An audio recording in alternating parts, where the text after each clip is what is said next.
Hello, everyone. Welcome back to the podcast where we are looking at the second generation Indian Americans who are making an impact in certain industries in America today. I have a special guest on today who personifies just this exact thing.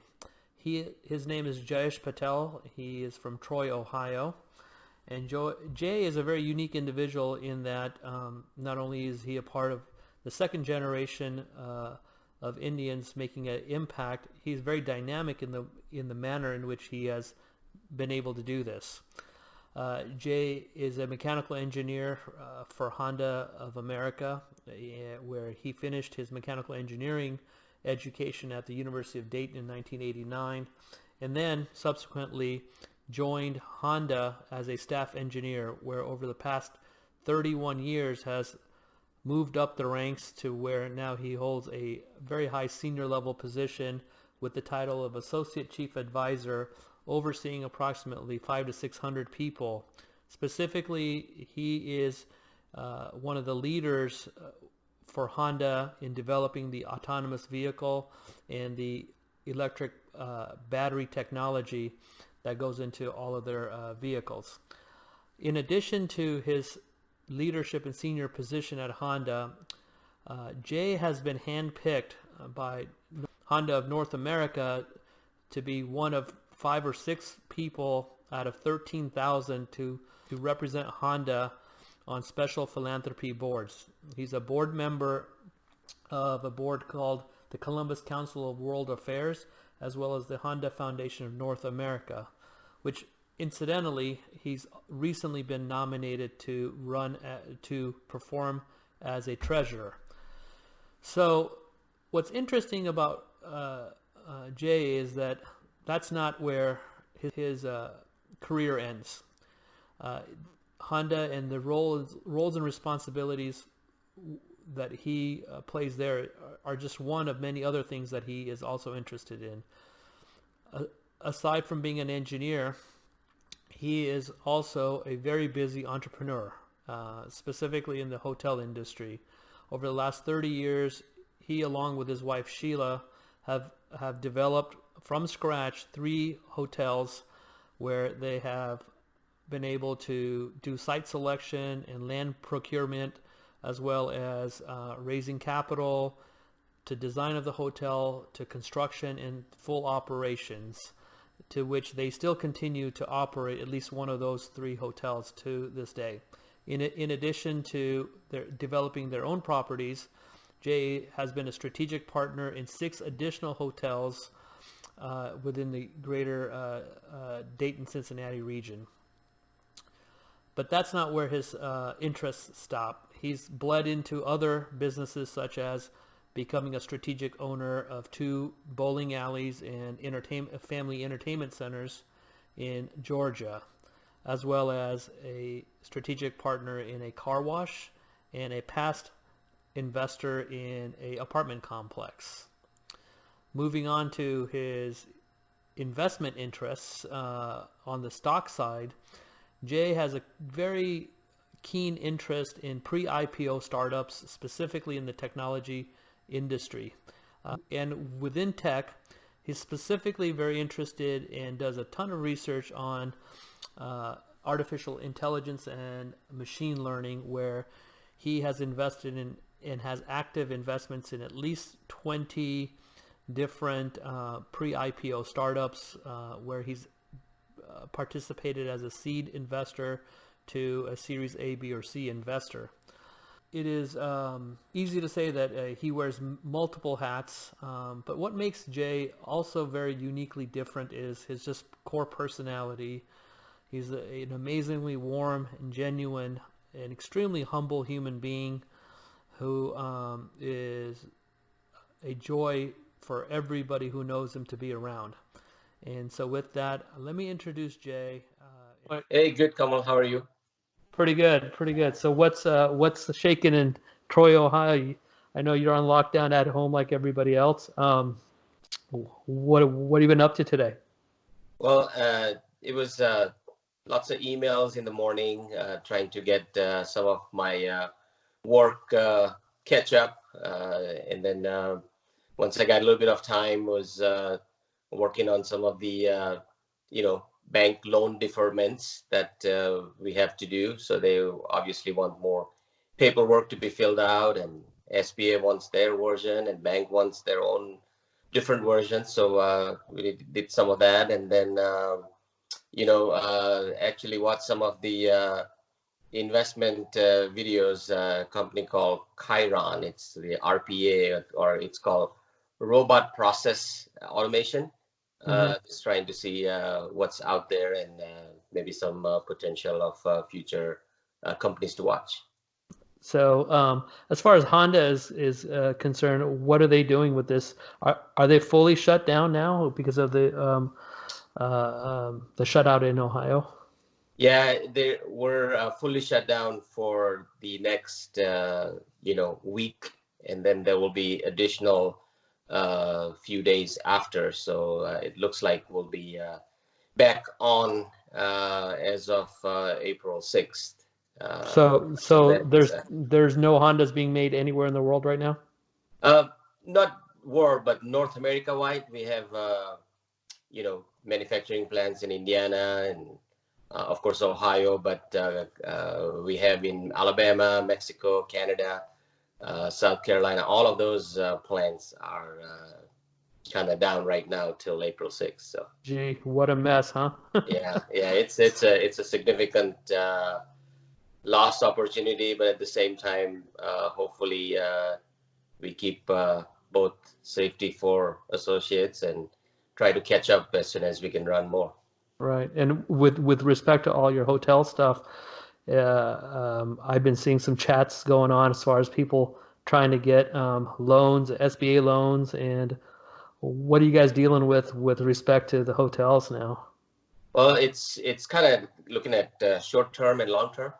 So short term, we want deferments. We would like to reduce payments and kind of defer those payments and save because there's obviously very little income coming in. So the expenses between fixed and variable, trying to figure out what stays, what expenses we could reduce. But there's a big package being passed in Senate House today. So hopefully there's some good things in it where some loans could be, and or SBA loans that we could get temporary to get some relief. So kind of Sure. that.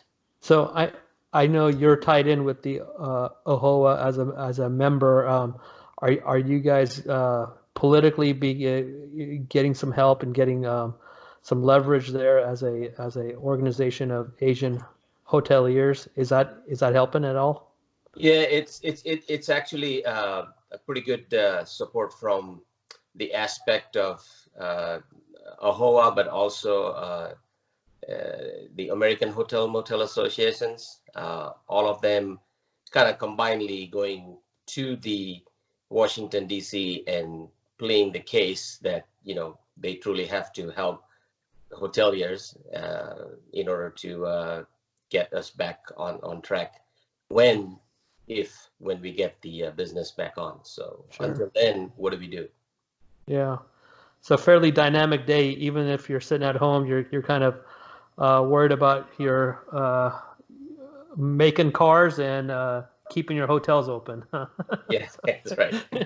So, well, I just thought, I'd have this idea of wanting to interview like second generation Indians who are making a difference in America, and I thought of you as a good candidate, like a good first candidate to start with. What are your thoughts on doing something like this? Where we're kind of, my goal is to try to profile some guys like you and me who are in our generation. We're somewhat different than our parents' generation, where we're just not here doing one thing and doing multiple things. What are your thoughts as far as the value of doing something like this? Yeah, I think it's kind of, to me, it feels like giving back. Like when you have certain experiences, if you could share. Before long, I would have not thought of sharing, because I would really think like, why would somebody care? But the more I do mentoring at work, after 30 some years at Honda, I do a lot more mentoring now, and the feelings I get from the people that I share all my experiences, that it's quite rewarding, not only for me but also for them, because to them, it'd be nice, like having somebody shares your positive, negative experiences, and it's just the learning for them. So to me, if we can give something to our new generation, all our experiences, what we liked, how we did it, what our failures were, and what they can learn. I think that to me it's a great gratification of what we could do. So, I'm curious, how did you fall into, as you're advancing your career over the span of 30 years at Honda, is the mentorship part that you're talking about, is that something that you actively sought out, or is that something that was just a part of your job that you started to kind of take interest in? It's a little bit of both, but I would say I had from our cultural and from upbringing, kind of listening to the aspect of picking good things from everybody. Everybody has something good to share, something good qualities that they have, that you does not necessarily have to be focusing on negative aspect of it, always focusing on good parts of everybody's quality, and then they essentially becomes your mentor, if for you to learn from them, because mentorship is nothing but learning from each other, right? Right. So I looked at from that aspect. I also have kind of the mentorship that I do for my associates at Honda, and I also had professional mentorship to teach me leadership skills as well within Honda. As you know, we had lots of leadership classes that we've been taught to be an effective leader. Speaking about effective leadership, maybe you can talk to the viewers about what was your secret sauce as far as in the span of 30 years, how were you able to kind of climb? I know that you told me there's 6 levels in Honda, and you're at almost a level 6, and you're at a level 5, where you're an associate chief advisor. What was your secret to kind of climbing the corporate ladder? Tell us a little bit about that. Yeah, so one of the foundational aspect of an effective leader is really truly building good relationship with everybody that you can come in contact with. Every single interactions you have with others, it's your opportunity to engage, connect, and find out a little bit more about that person on a personal level. And then, that grows into more building trust with each other, because when you have good relations, it kind of migrates into better trust. And when you have those trust, then you have a team that's very engaged, and that team really propels you to get you the results that you want, because it's not a one-man show.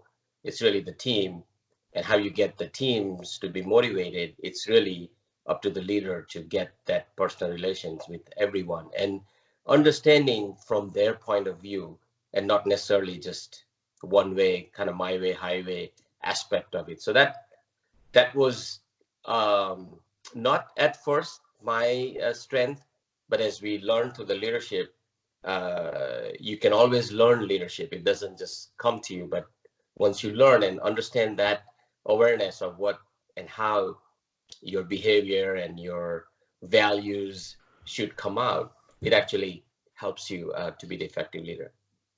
So this is very interesting, right? I'm kind of curious to know whether this was a Honda-driven kind of strategy, or maybe a strategy that you kind of drew upon your culture from. But one of the things that I've always admired about you is that you've always told me that one of your strategies is always to let folks who are working underneath you take the credit for the work that they're doing, which in many regards, if you look at corporate America and how managers kind of get promoted, it's the manager who usually takes the credit for all the people who are working underneath them, right? Yeah.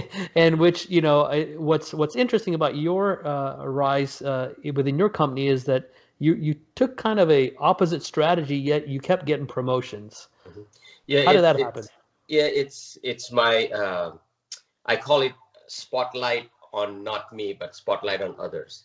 So I always viewed of keeping others involved and having their recognition first before you get recognized. And it's really not about how you get recognized, because your people speak for your success, right? So I always kept the philosophy of keeping the spotlight on associates. So everything that I did at Honda was always based on what what the associates are feeling and what they could be in the spotlight, what they can demonstrate, what they can perform, what they can present, and not necessarily uh, me presenting everything whatever they have done. So it's it's that approach, really kind of like a selfless leader aspect of it, because I didn't care if I get promoted or not, as long as my associates are recognized.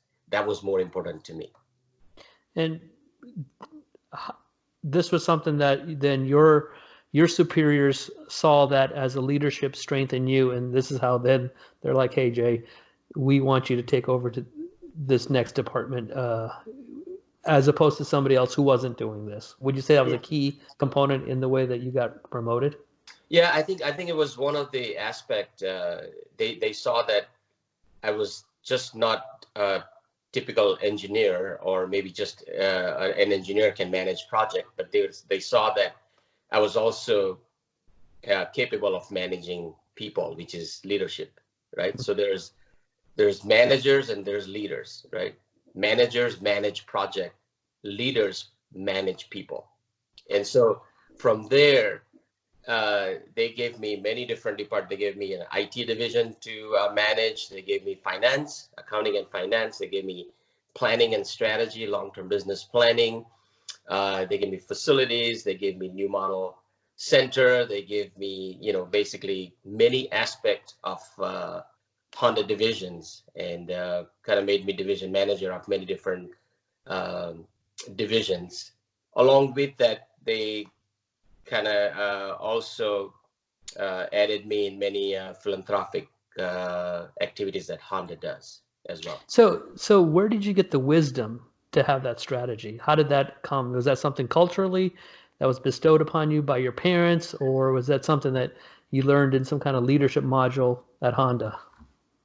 Well, I think from culture, from all of our Indian culture, giving respect to elders, giving respect to everybody, and being kind of fundamentally very open with people in building relation.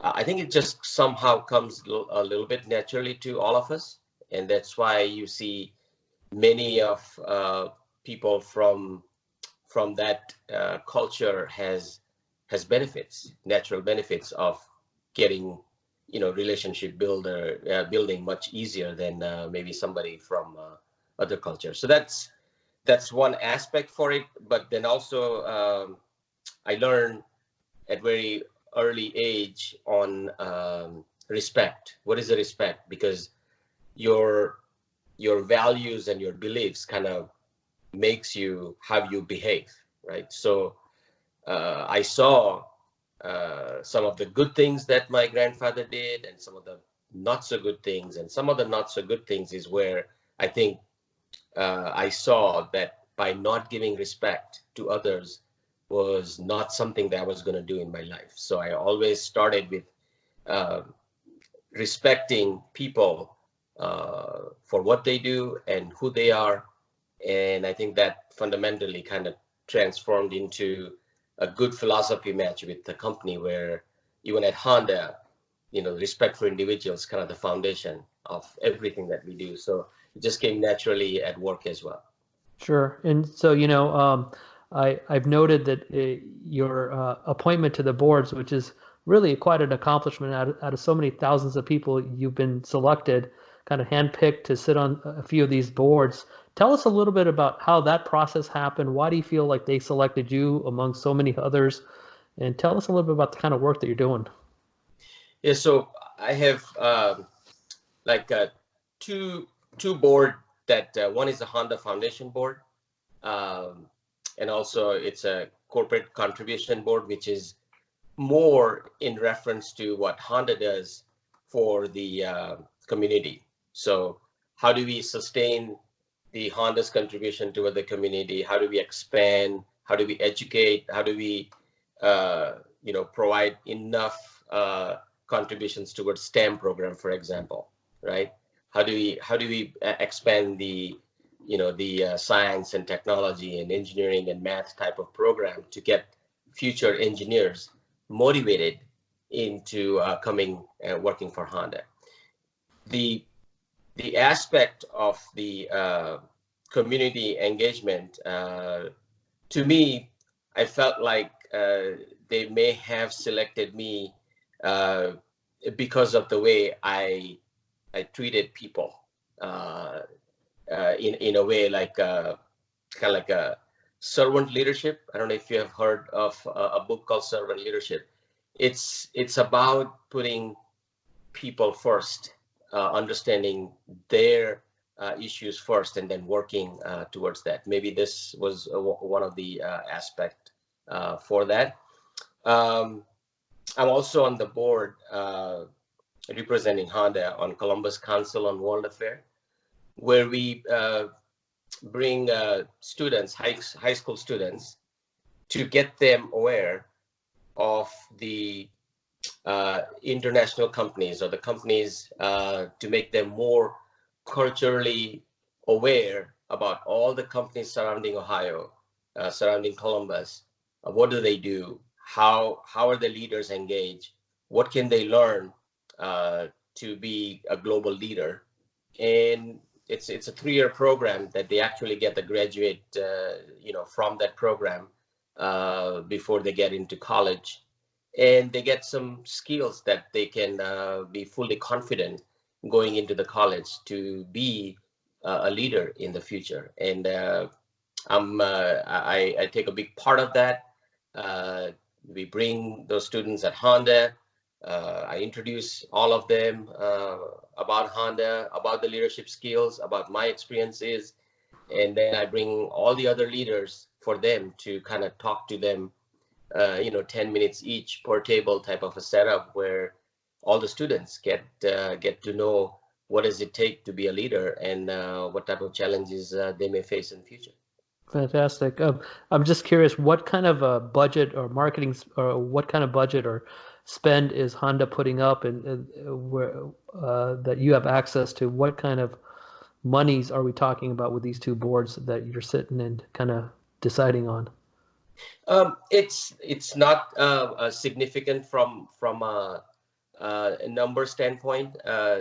Generally, Honda is very much kind of not kind of twatting, their own, horns, you would say. I don't know if the right word, but it's more about the right touch points in all aspect of community. And it's from hospitals to rehab centers to food delivery to the education, and every aspect of the surroundings, right? So environment side of it, the zoo, I mean, you name it, they're part of that. And then we do visit those companies that we make donations and engage with them to be a good kind of the community and a society that Honda wants them, to be engaged. So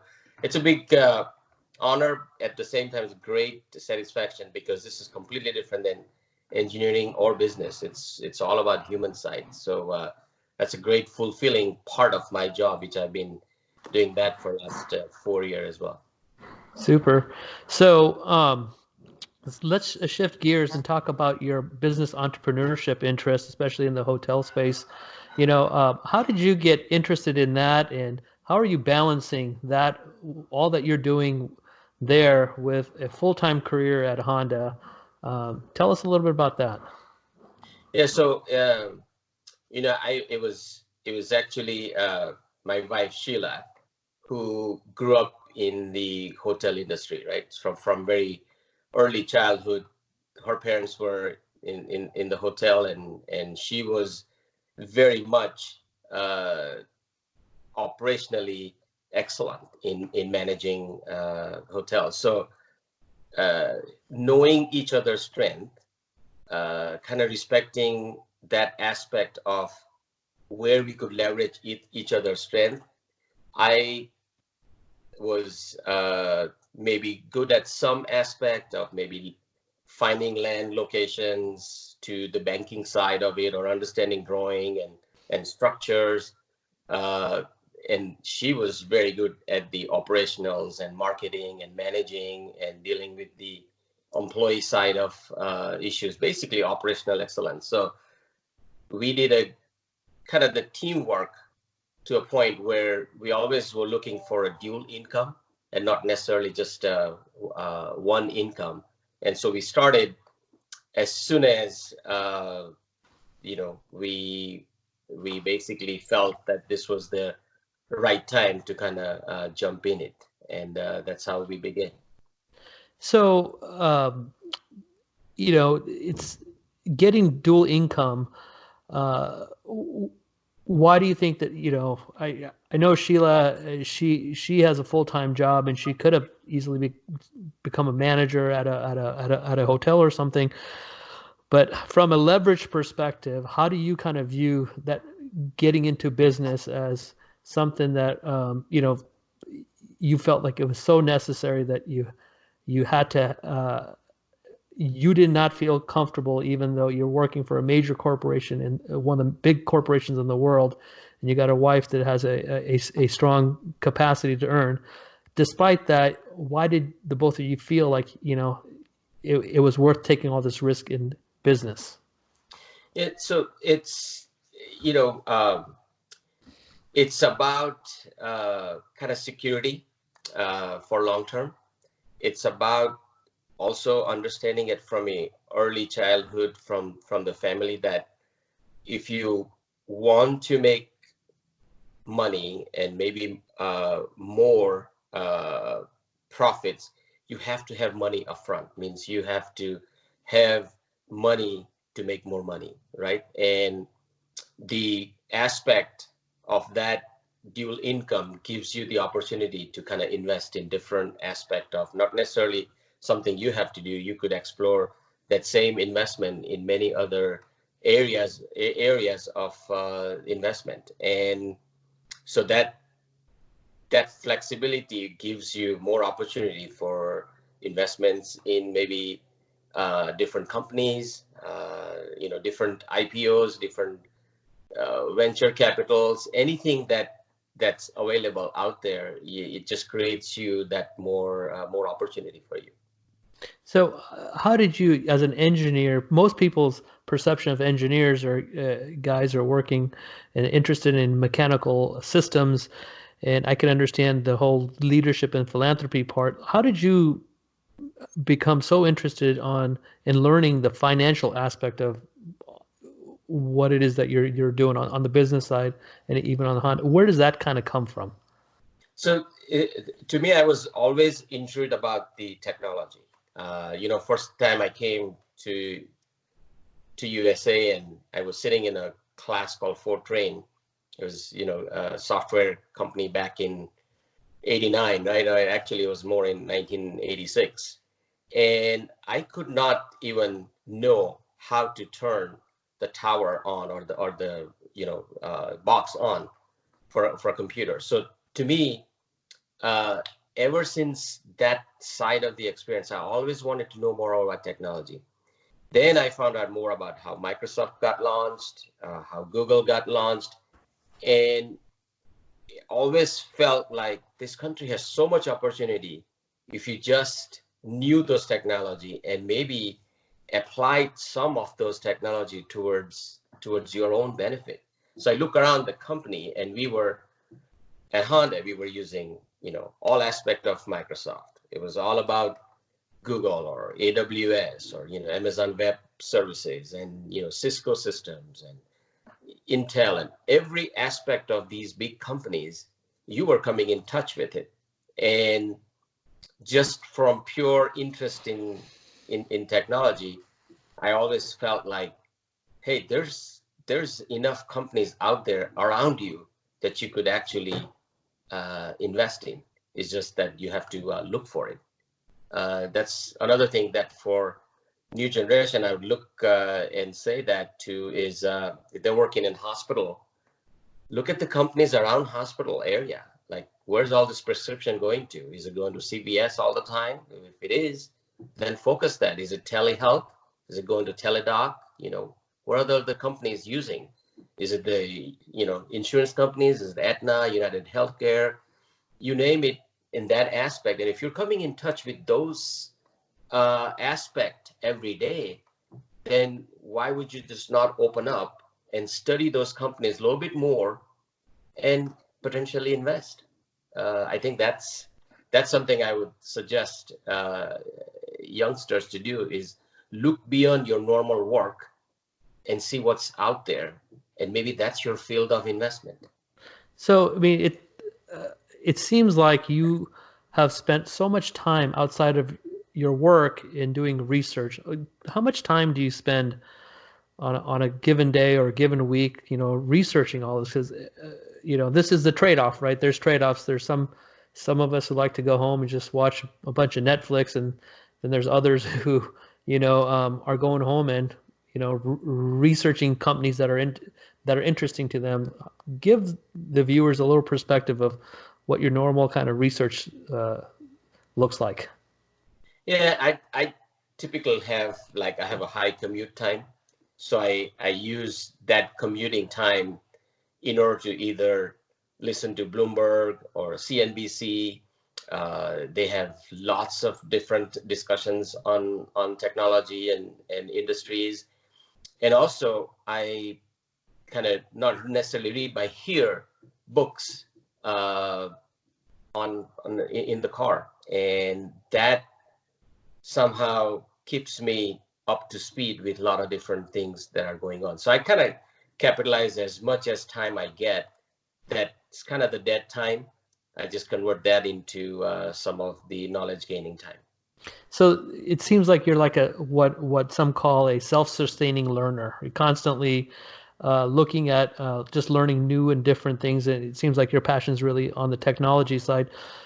Would you say that was something that came as a function of your early education, or was this something that was kind of instilled into you from a cultural perspective? When I see something very high tech, I'm always wondering, how does it work? What does it work? What are the ingredients that goes in it? And what out of that, what can we do in the future in order to kind of capitalize on that knowledge that you have? And so right now I'm looking into more about, today we know Google as a normal, word that everybody knows, but in future, I think it will be AI, and it will be 10 years from now, everything we talk about will reference AI. And so I'm very much into understanding what it is and how does that going to impact or influence our life in the future. How did you get into pre-IPO investments? This is some of the more complicated areas of investing in early startups. Not everybody even has access to that. How were you able to kind of break into that space? And so it actually a combination of allowing my steady job, which then allowed a good partnering with my wife to have investments in the hotel, which then built our assets up. And when you have certain assets, it allows you to be qualified to do, like a seed round or a Series A or B or C round, an early aspect of it.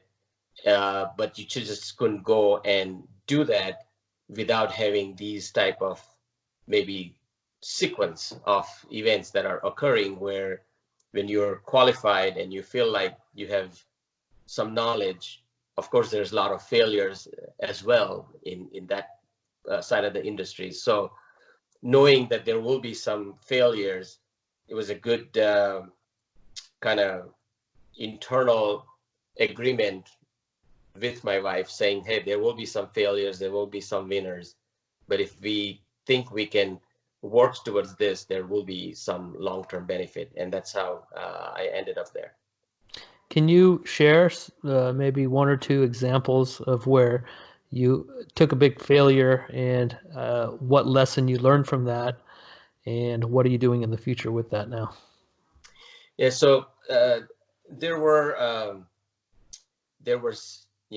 of course, many failures. Failures, it's kind of I would say maybe it's a learning opportunity about what you didn't look into it, and maybe what can you now next time not repeat those.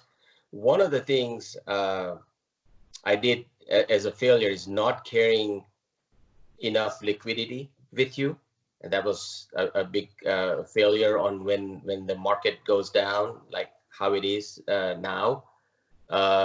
Having to have enough capital with you does all kinds of things, for you. Obviously, when we did had a 2007-8 downturn,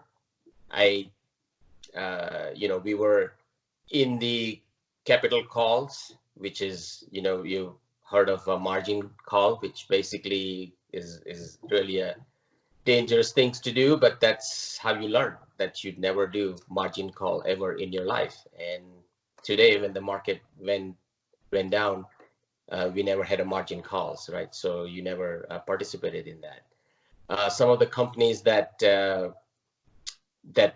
failed in the past had to do with not having a proven concept. It was more about theory and not necessarily an actual applications of the concept. And so basically investment now for me is not necessarily just the concept, what the applications, who are the users, can we physically touch and see that application before you make the investment. So again, no virtual investment, just physically touching and seeing and feeling and talking with the actual CEOs about that investment, and not a third party. So I'm kind of curious to kind of hear your forecast of what you think is going to happen now moving forward in light of our new economy and COVID. What are your thoughts on where there may be some opportunities? How are you can navigate?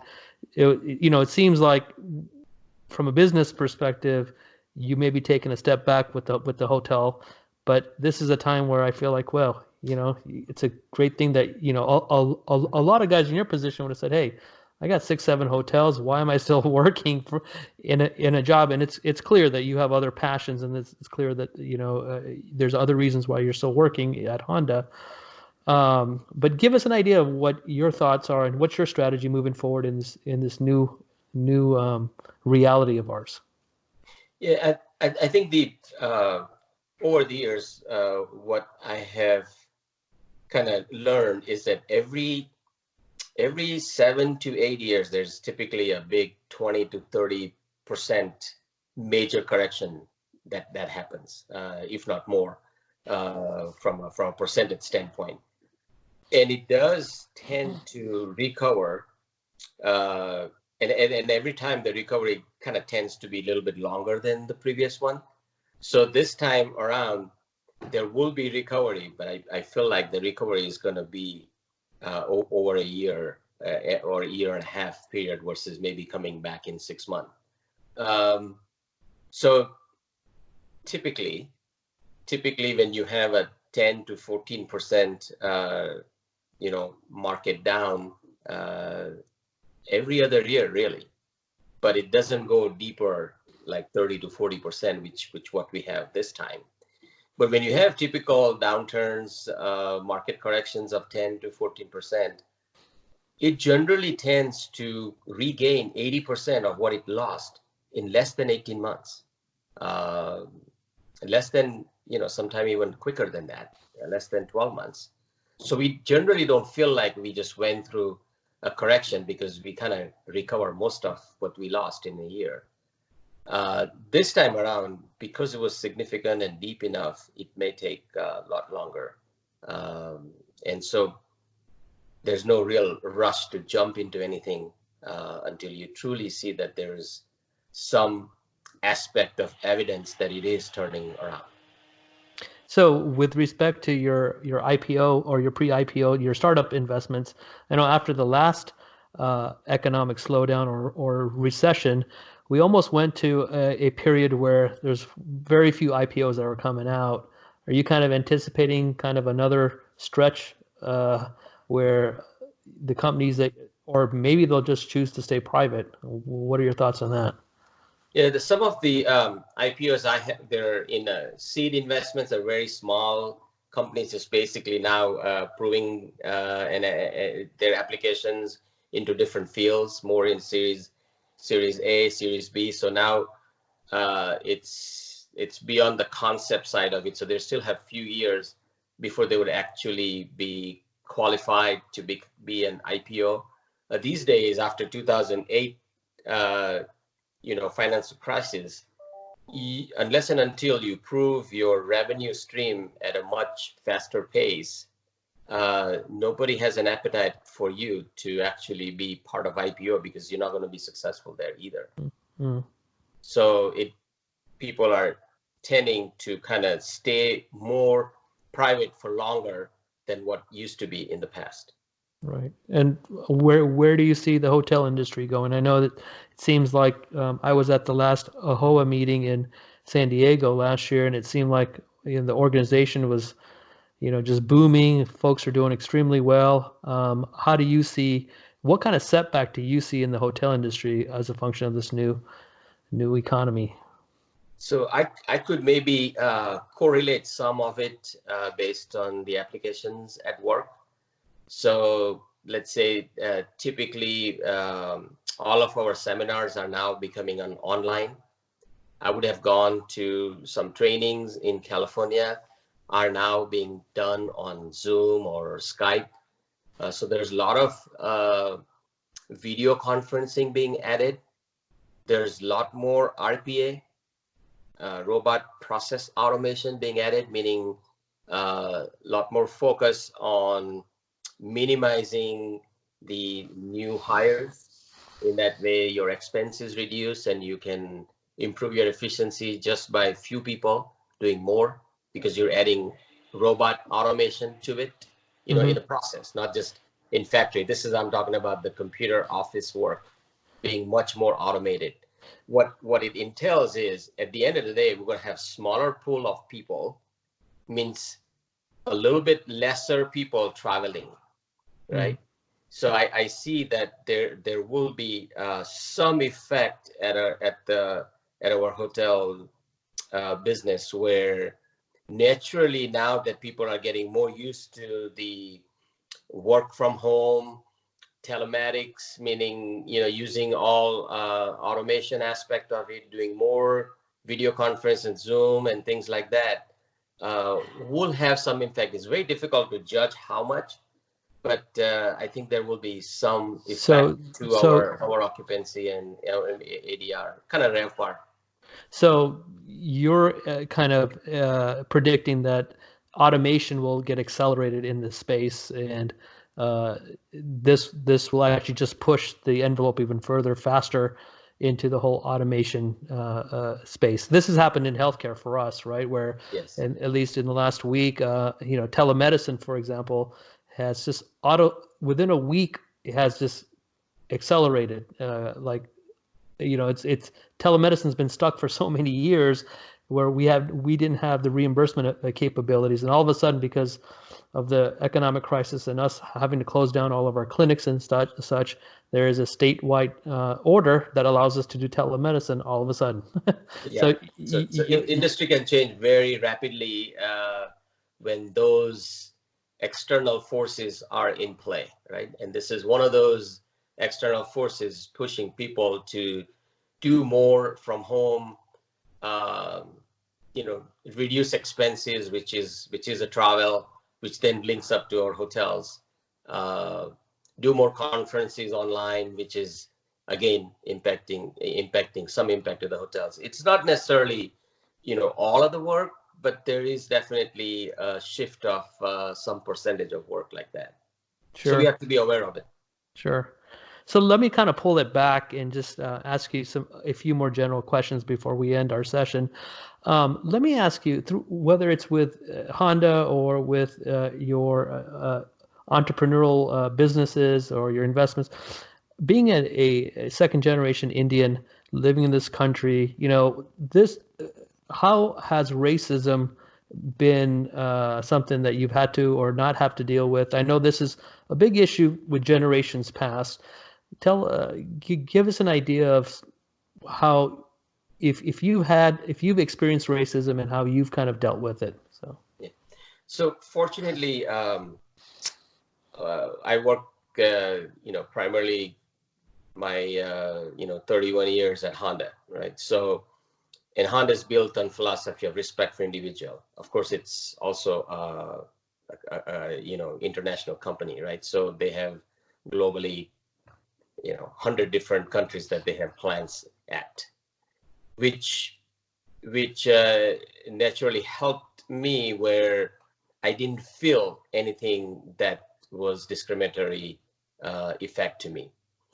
In fact, I was more kind of hiding in my own world of not opening up to people about who I am, what my passions are, what my beliefs are, what my values are, and not letting people know who I truly am.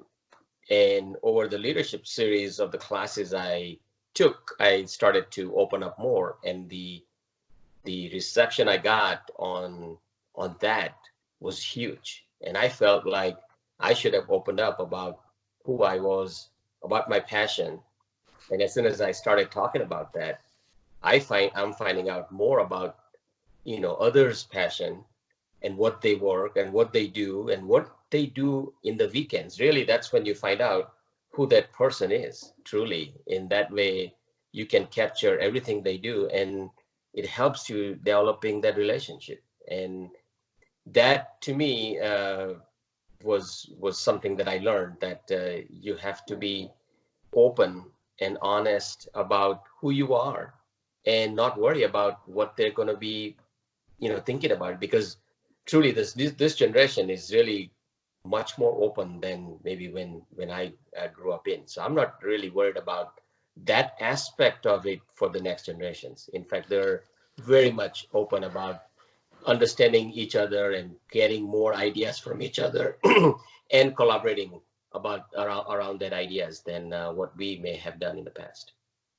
So, with respect to the hotels, it's kind of an interesting history, right? Where, our parents started the hotel business 30 years ago. It was a completely different terrain with respect to Indians and the hotel industry, where there was rampant racism. And in that regard, would you say that the sacrifices made by the generation past has kind of helped our generation, at least within the hotel industry, now that we have so much more political power, where we have more organizational power? But would you say that was in part due to the prior generation and their sacrifices? Yeah, absolutely. And I think it's the prior generations did a lot of things in a lot of different ways, but that's what it meant to be at that time, right? It wasn't bigger hotels. It didn't have all the management companies, or or all the managers that you're now able to hire. Before, you were it, right? You were the desk clerk, you were the manager, you were maintenance man, you were housekeeper. I mean, it was everything. And the good part about that generation is they share their experiences to the young generations. They know what worked. They also can share what will not work, right? And it's up to us. How do we pick up their experiences and apply towards the modernized version of that hospitality business, and then apply towards your own growth, because they may be talking. All you have to do is understand their logic and not necessarily think about, well, you grew up in different era, this is different. Well, era may be different, but the application is in your hands, how to apply that learning towards your benefit. Sure. Well, we've had a lot of interesting discussions. You've given us a lot of pearls, words of wisdom here. Let me kind of ask you a final wrap-up type of question. I think we've touched on a lot of non-tangible attributes that you possess, things like strategy and networking capabilities, how to use your network effectively, things that maybe we're not they're not a product of learning something out of a textbook, but these are life lessons.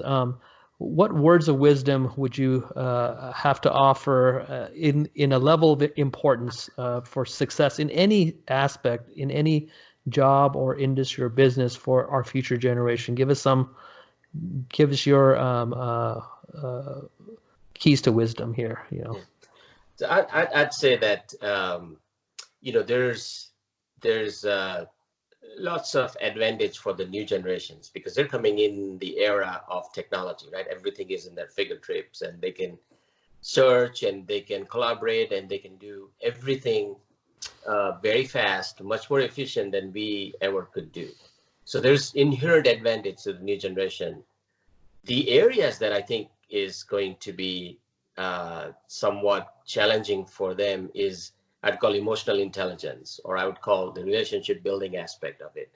To me, when you are in an interactions with anybody other than your, maybe your family, because that's who you know the best, but anybody other than that, you take the opportunity and learn more about them. You learn their personal strengths, you learn their passion, you learn what they like, what they don't like, and you get to know people that work around you, work with you to build their trust and to kind of evolve more in your team environment, because everything in future is going towards team approach, right? Consensus building, team approach. That to me all starts with having a good strategy of kind of building good relations, building good trust, getting a right engagement, getting everybody's input, and then the results will come, because the results is nothing but the inputs of all these things, how you do on your daily basis. Well, super, Jay. Well, with that, I think we'll wrap it up. I just want to thank you again for your time and your inspirational story. Hopefully, people will get something out of it, and it'll create value for others. So thank you, and we'll catch up with you again. Okay. Maybe at a bar in person. Thank you. Bye-bye. Bye.